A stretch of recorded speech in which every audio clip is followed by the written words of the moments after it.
Padimaruthu saint Sebastian ദേവാലയത്തിൽ ഇടവക മധ്യസ്ഥനായ വികാരി സെബസ്ത്യാനോസിന്റെയും പരിശുദ്ധ കന്യാമറിയത്തിന്റെയും നവനാൾ പ്രാർത്ഥനയ്ക്കും തിരുനാൾ ആഘോഷത്തിനും തുടക്കമായി. 25 വരെയാണ് തിരുനാൾ ആഘോഷം നടക്കുന്നത്. സുവർണ ജൂബിലിയുടെ നിറവിൽ നിൽക്കുന്ന പടിമരുത് സെന്റ് സെബാസ്റ്റ്യൻ ദേവാലയത്തിൽ ഇടവക മധ്യസ്ഥനായ വിശുദ്ധ സെബസ്ത്യാനോസിന്റെയും പരിശുദ്ധ കന്യാമറിയത്തിന്റെയും നവനാൾ പ്രാർത്ഥനയ്ക്കും തിരുനാൾ ആഘോഷത്തിനും തുടക്കമായി. 25 വരെയാണ് തിരുനാൾ ആഘോഷം നടക്കുന്നത്. ജനുവരി 16 ഇടവക വികാരി ഫാദർ ജോൺസൺ വേങ്ങപ്പറമ്പിൽ കൊടിയേറ്റ് നടത്തി.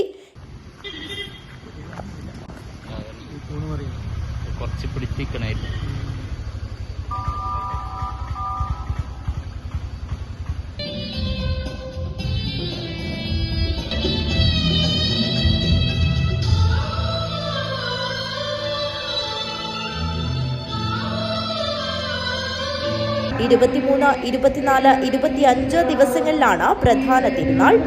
ഒരു വർഷം നീണ്ടു നിൽക്കുന്ന ജൂബിലി ആഘോഷങ്ങളുടെ സമാപന ദിവസമായ ജനുവരി 25 തലശ്ശേരി അതിരൂപതാധ്യക്ഷൻ മാർ ജോസഫ് പാംപ്ലാനിയുടെ നേതൃത്വത്തിൽ വിശുദ്ധ കുർബാനയും വചന സന്ദേശവും നോവേനയും തുടർന്ന് സ്നേഹവിരുന്നും ഉണ്ടായിരിക്കുന്നതാണ്. സ്നേഹമുള്ളവരെ, പടിമരുത് ഇടവകയെ സംബന്ധിച്ചിടത്തോളം ഏറ്റവും സന്തോഷകരമായ നിമിഷങ്ങളിലൂടെ ഞങ്ങൾ കടന്നു പോവുകയാണ്. ഈ ഇടവക രൂപീകൃതമായിട്ട് 50 വർഷം പൂർത്തിയാവുകയാണ്. അതിന്റെ ജൂബിലി വർഷത്തിന്റെ സമാപനത്തിലേക്ക്, ജൂബിലി തിരുനാളിലേക്ക് എല്ലാവരെയും സ്വാഗതം ചെയ്യുകയാണ്. ഇന്ന് കൊടിയേറ്റോടുകൂടി തിരുനാൾ ആരംഭിക്കുകയാണ്. 23, 24, 25 ദിവസങ്ങളാണ് പ്രധാനപ്പെട്ട തിരുനാൾ ദിവസം. 24-ാം തീയതി നമ്മൾ പൂർവികരെ അനുസ്മരിച്ച് പ്രാർത്ഥിക്കും. തുടർന്ന് സൺഡേ സ്കൂളിന്റെ വാർഷിക ആഘോഷങ്ങൾ അന്നേ ദിവസം നടത്തപ്പെടും.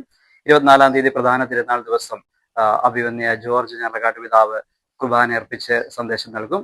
തുടർന്ന് ചുള്ളിക്കര ടൗണിലേക്ക് വർണ്ണശബളമായ വിശ്വാസ പ്രഘോഷണ റാലി, അതിനുശേഷം വളരെ മനോഹരമായ മ്യൂസിക് ഓട് കൂടിയ ലൈറ്റ് ഷോ നമ്മൾ ക്രമീകരിച്ചിട്ടുണ്ട്.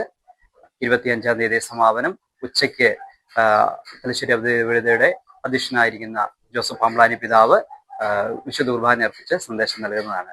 തിരുനാൾ ദിവസങ്ങളിലേക്ക് എല്ലാവരെയും ഏറ്റവും സ്നേഹപൂർവ്വം സ്വാഗതം ചെയ്തുകൊണ്ട് എല്ലാവിധ നന്മകളും പ്രാർത്ഥിച്ചുകൊണ്ട് നിങ്ങളെ ഓരോരുത്തരെയും പടിമരുതിലേക്ക് സ്വാഗതം ചെയ്യുന്നു. News bureau, Rajapuram.